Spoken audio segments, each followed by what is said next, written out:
What's up, everybody? My name's Parasite. Welcome back to Schoolboy to Superstar with Borussia Dortmund. Today we have fierce rival Schalke in the opening match of our fourth Bundesliga season. We've done a transfer window, we've made a few signings, we've made a few sales, and we've played a few games. Played the Dfl Super Cup and the DFB Pokal first round. You might be able to see the Dfl Super Cup against Bayern Munich. We won 6-0. Bayern are our bitch now. We have absolutely dominated Bayern in almost every match we've played them since the first season. And we beat them by our biggest victory yet, 6-0 in the DFL Super Cup. Erling Haaland with a brace, Sancho with the goal, Bellingham with a brace, Cherky with the goal. We were 4-0 up at halftime. They had a sending off in the 60th minute, but they were already 5-0 down at that point. So I don't think the sending off had much to do with the result. It was just an absolutely dominant performance by Borussia Dortmund, and it is perfect to see because our preseason wasn't that impressive. I mean, we only beat two teams by a 6-0 margin. That was Fagiano Okayama and FSV Frankfurt. So, yeah, to beat Bayern Munich 6-0 is pretty impressive. So I was very happy with that. I was not nearly as happy with the Darmstadt result. They're a Bundesliga 2 team, so we got a little bit tougher draw than we could have gotten. There's a lot of unseeded, or not Bundesliga teams, unseeded German teams that just are semi-pro that we could have gotten. But instead, we got a Bundesliga 2 team. I still played a lot of the young players. Van de Voort, Netz, Nianzou, Zagadou, Calafiori. Chan played. Nico and Francisco Fumo, who you might not know, new signing. Rayan Cherky, Kyle Jorge, and another new signing, Sebastian Gomez. They all signed, they all played, and we won 1-0 thanks to a Dan Axel Zagadou 57th minute header from a corner. Not that impressive, even though we did create a bunch of chances. 21 shots, 8 on target, 1.6 XG. We just weren't very good at finishing. Obviously, I had a lot of young players in there, especially up front, Kyle Jorge and Gomez, two unproven factors up top. Cherky played well, so that was good to see. But Fumo, really young player, didn't have his best game. I think that's probably his first ever professional game of football, so I could kind of understand why. But to go over those signings, first I'll go over some new signings we made that are coming in a little bit later. 17 years old. First one is Samuel Mufoni. He's a center back from River Plate. Pretty much like the first or second South American player we've signed. We signed another one this window too, but he's one of the first South American players we signed, and he looks like he could be really good. He's only 6 foot again. He only has 10 jumping reach, but really good tackling. He could be a ball-winning midfielder if we need him to be, but decent physically. Strength isn't really there, but he's got everything else. He could play fullback if needs to as well as like a defensive fullback, but 17 years old, I think he looks pretty good. We signed him for, I can't see there. How much did we sign him for? 6.75 million, so not the most amount of money. I was okay with that deal. He's got, is it 4.5 or 5-star potential? 5-star potential. 5 full stars of potential. So that's pretty good. The other one we signed was Mario Ramirez. He is a ball-winning midfielder. We signed him for 12 million. He looks pretty solid as well. Some really good mentals, teamwork, aggression, some really good technicals. His technique for a ball-winning midfielder is great. Good tackling. Okay enough passing. Doesn't have the vision, but he's got decent passing. That's more important than vision to me for a ball-winning midfielder. Physically, he's not anything special, but he's got the stamina, so I think he could be good. 6 foot or 5'11", so not super short or anything like that. So he has 4.5-star potential. So not quite full 5 stars, but I think we could definitely use him. We always need more ball-winning midfielders. The other ones are ones we've agreed to sign before. They've been here for a while. We signed them when they're 16 years old, so they're still waiting until they turn 18. But the signings we have made, a couple that we've made prior that are made official. First one is Serdar Kilic. Pretty good deal. $850K for a guy from Red Star. He's a striker. I might train him to play on the wings because but he doesn't have the best dribbling either. He's just an okay prospect. 4-star potential. It was higher when we first signed him, but now he's only 4-star, but he's 2-star current ability, so 18 teamwork for a striker could be useful as that complete forward maybe. He's not the biggest, 6'2", but he maybe could play that complete forward. Doesn't have the passing, but that teamwork, I could use that. So he could be okay, but still really cheap. He's already valued at 2.1 million. We can make a profit on him. Another one that we're hoping to make a profit on is Dario Antelek, 10 to 12.5 million, so a little bit expensive, and he's not nearly as good as we'd hoped. Only 3.5 star potential ability, 1.5 star current ability. He's got some good numbers though. 19 aggression, 19 teamwork this time, 16 work rate. He'd be a good pressing forward. That's actually his best role. He'd be a really good pressing forward, like on support. Really good first touch. Again, not the best passing, but decent physically. Only 5'9", so yeah, he's that potential, but he's valued at 13.75 million, so we could definitely make a profit on him. That's kind of what I'm hoping for. That's what I'm hoping for most of these youngsters I bring in. They might not all make the first team, and to be fair, most of these players we've signed aren't going to be super important first team players, like maybe ever. But I still want to play this series like I'm going to play it for the long term. Make the signings that I want to make. What else were we going to do with the money? Can't really sign anyone else ready to be registered as homegrown, so might as well take a punt on some youngsters. He didn't really fulfill what I hoped for him, but one that I didn't want to spend this much money on, but I finally caved. Francisco Fumo from Porto, 30 million. He was transfer listed at that price. I tried to take some time to scout him and declare interest in him and make some low ball bids on him to see if I could drive that number down. It didn't work. It stayed at 30 million. They were hard set on 30 million for him, so I finally caved. I bought him for 30 million. He's got 5-star potential, 2-star current ability, 18 years old, some really good numbers, really good physicals, some solid technicals, 15 dribbling, 14 first touch, perfect Mazzala on attack. Doesn't have the best passing, but I'm working on that. Really good technique, though, and off the ball. So he looks pretty dang good. So he's one of our... I might start playing him over some of the other young midfielders we've got. So he could get some game time. Obviously, he's played one game in the Cup. If we get another easy draw, he might get another game in the Cup. 6'3" as well, so he's a big boy. So I like Francisco Fumo. Probably the most expensive one we've had since like the first transfer window. So a cheap one though is Anthony van Uygen, a Dutch player from PSV Eindhoven for his compensation, which was 1.2 million. He's not that amazing right now. Only 1-star current ability, but he's 16 years old, 5-star potential. So for that kind of price, there's no reason not to do that deal. Another one we got that we've been looking at for a while is Kevin Mercier. They wanted a lot more for him earlier, but we held off and finally got him for 9, raising it to 10 million. I think that's a great bargain for this guy. 5-star potential ability as well, 2-star current ability at 17 years old. Really good passing and vision, really good work rate, really good teamwork. Really good first touch. He doesn't have the dribbling. I'm working on that. Good composure, though, and decisions. Not the best physically, but he could be pretty good. He's more of a deep line playmaker, but I think we can get him some work at Mazzala. And the final signing, probably the biggest one, the second most money. I don't know, biggest one between him and Fumo is kind of debatable, but he's better right now than Fumo is. 13 raising to 17.25 million for Sebastian Gomez, the striker. He is a complete forward. He is 100% a complete forward because he is 6'6", 18 jumping reach, 17 heading, 17 finishing, 17 technique, 18 off the ball, 18 anticipation. He's pretty dang good. He's not like crazy physically other than his jumping reach, but for 6'6", that's pretty dang good. He's got some definitely the numbers where you need him, and his technicals are there. Doesn't have the passing. That's the only thing holding him back. Is his passing, but I can take that. I'm working on it, I believe. So, actually, I'm working on his quickness because I think that's a little bit more important. But hopefully, his passing will improve a little bit. If it gets to 12, I'm perfectly happy with him. So he could be a stud for us. He's already valued at 36.5 million, 2.5-star current ability, 5-star potential.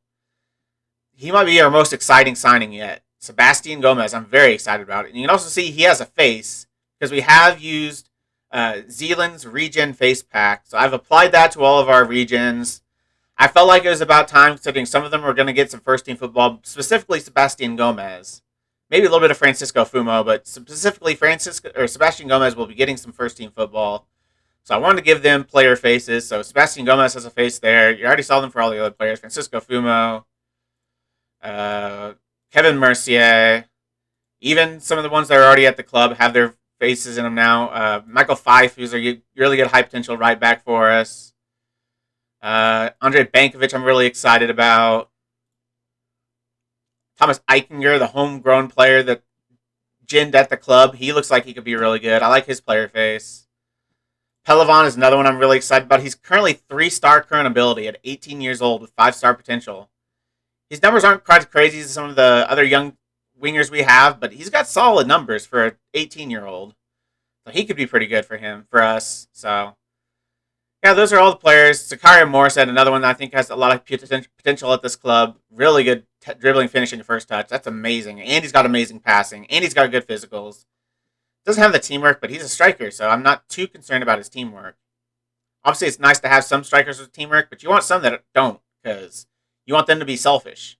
And if they're good enough, if they have 16 finishing, they can be selfish. So, yeah, so we got Regen face back on, so that's pretty cool. We've also given out a bunch of contracts to youngsters. Like, see, Eichinger is now signed through 2026. Gave him a 3-year deal, which is the biggest we could give him at the time. Bankovic, I'm pretty sure, signed a new deal. Fife signed a new deal. Pretty much everyone that's until 2026 has signed a new deal. Mercier, obviously, we just signed. Pelivan, we signed through 2028. Morissette signed through 2028. So a lot of our youngsters that have potential, and some first-team players have signed new contracts. Meunier, we still need to give a new contract to. He wanted a lot of money. I mean, he's currently on $225K, but he's 31 years old. I wanted to give him a little bit of a pay cut, but he's not down for that. So I'm still hoping to get him signed, but we'll see on Thomas Meunier. Petty's contract's coming up in a little bit, but he has a 3-year extension clause, so we're definitely going to activate that when it comes time. Nnamdi Khan's, I believe, signed a new contract. Jude Bellingham signed a new contract. Sancho signed one. Let's see, who else signed a new contract? I need to sign Kyle Jorge to a new contract, but couldn't agree on terms the first time. We'll go back in. Cherky, I think, signed a new contract. And Van de Voort, we still need to get a new contract with. Again, he declined the first contract we offered him, so we'll need to come back to him and see if we can get him on a new deal. Hatteran, his contract is expiring in 2025, which is kind of why I want to sell him, because I don't think he's got long-term potential at this club. We've got other right-wingers, like that one you saw earlier, the Ahan Pelivan, that have more potential, have more current ability. So, and he's valued pretty highly. What is it at? 49, basically 50 million, so I can get some good money for him. What do we pay for him? 24. So we can definitely make a good profit. I think those are all the players that signed a new deal. So signed a lot of players to new deals. Basically those expiring in either 2023 or 2024 or 2025. That's the ones I like to... Basically, I like to look 2 years ahead. Those players that are 2 years ahead, I like to sign on new deals. If they're like long-term superstar potential youngsters, I definitely want to keep them happy. So guys like Erling Haaland, I want to sign to a long-term deal as soon as possible. So as soon as it gets within 2 years of his contract expiring, I'm going to sign him again. But that was done. And also the Gold Cup is played for all my American fans out there. The USA was in the Gold Cup final against Mexico. So it was a super huge Gold Cup final. And the USA won 3-0. We absolutely smashed Mexico. Starting Sebastian Gomez and starting Gio Reyna. The USA is just actually really good right now, so I'm very excited about that. I'm hoping they can do something in the next World Cup. I don't know if we'll still be playing through that World Cup, probably not, but I might simulate ahead just to that World Cup just to see how well the USA does, because they've done pretty well in this save. So now let's get to the squad for this match against Schalke. I've got one injury. Youssoufa Moukoko comes back from his long-term injury and immediately gets injured in training. Didn't even play a single match. He just got hurt in training because he came back and then he went to the African Cup of Nations, played in that, and then he came back and immediately got injured. He's out about 4 weeks, about a month, 2 weeks to a month basically. So that's unfortunate, but we've learned to be able to play without him, so we're going to have to keep doing that today. Kyle Jorge is going to get the start. Other than that, it's our strongest squad. Collins, obviously, as I talked about earlier, is coming in as that ball-playing defender. He's going to start this season for us over Zagadou. He's just got the potential that I wanted to try to nurture. Papetti also got some potential. He's been pretty disappointing. It's because he hasn't grown. Like, he's barely grown at all since he joined this club, even though he's got a lot of first-team football. He's played about 50 matches in the first team, and he's not grown like a single attribute. Very disappointing for Andrea Papetti, and especially because I need him to. I don't have a lot of options at center back. Collins and Zagadou are basically our only other long-term, options under contract. Janzu obviously is homegrown now, but he's only on loan. So, yeah, we need Papetti to become good. So we're hoping on that. But other than that, what I think is our strongest squad. So let's get into the match. Let's play our rivals and see if we get another big victory. It is away from home, so we've got that at our hands, but I still feel pretty comfortable. I'm going to say we're favorites here, so going out there and give the fans a performance to cheer for. Erling Haaland loved it. He's a man of the club now. He is now our club captain. Royce has moved on, so we needed a new captain, and I felt like Erling Haaland was the perfect one. He's going to be starting every single match for us. I like to have our captain as someone that's going to start as many matches as possible. So he is our new captain. You have a fantastic record against Mark Weinzierl in your career. Why do you think that is? I've never been too sure, really. There must be a bit of luck in there somewhere because he's a good manager. Do you think there's a psychological advantage to be had by maintaining such records, and are you confident of doing so here? I think it has value, and I'm confident we can continue in the same fashion, yes. Ryan, it's Derby Day. How much do you look forward to taking on your local rivals? It's always a tremendous occasion, and the atmosphere is something to behold. Hopefully we can harness the energy and intensity of the day and send the fans home happy. So this is the Schalke lineup. They must have won their DFB Pokal match. They probably had a non-league team, so not that impressive. But we've won the Dfl Super Cup and our DFB Pokal match. So we're starting the season just like we started last season. 2 wins. I believe we put 6 past Bayern last DFL Super Cup. So back-to-back DFL Super Cups where he scored 6 goals against Bayern Munich. I think they scored like 2 in that match last time. So this time we did one better by getting a clean sheet as well. But now we're playing Schalke, and it's not started the best. We're about 18 minutes in. We've had 4 shots. Neither team had a shot on target until now. We finally has our first shot on target, and nothing to come from it, nothing to show so far. But finally our first highlight here in the 25th minute. It's a long throw that gets headed back, but Camavinga picks it up. Back to Guerrero.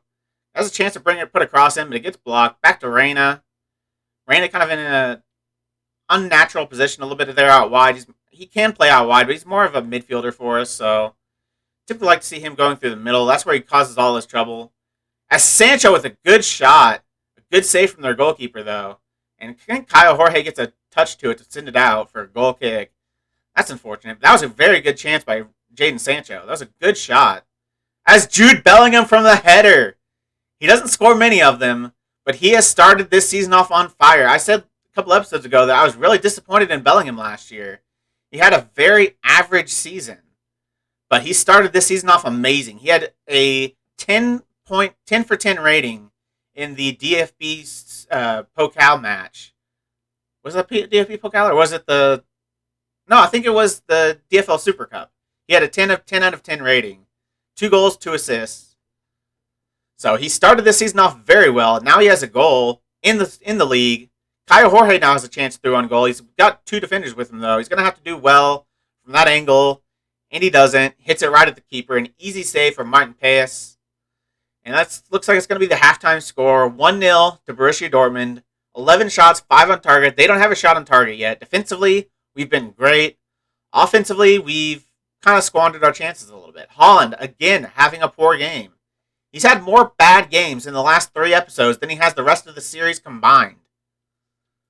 That's very disappointing. I have very high expectations of Erling Haaland. I'm going to say I'm not happy. That wasn't good enough. We were not good enough at it with our strikers. We're not good enough. Defensively, we were great. Just attacking-wise.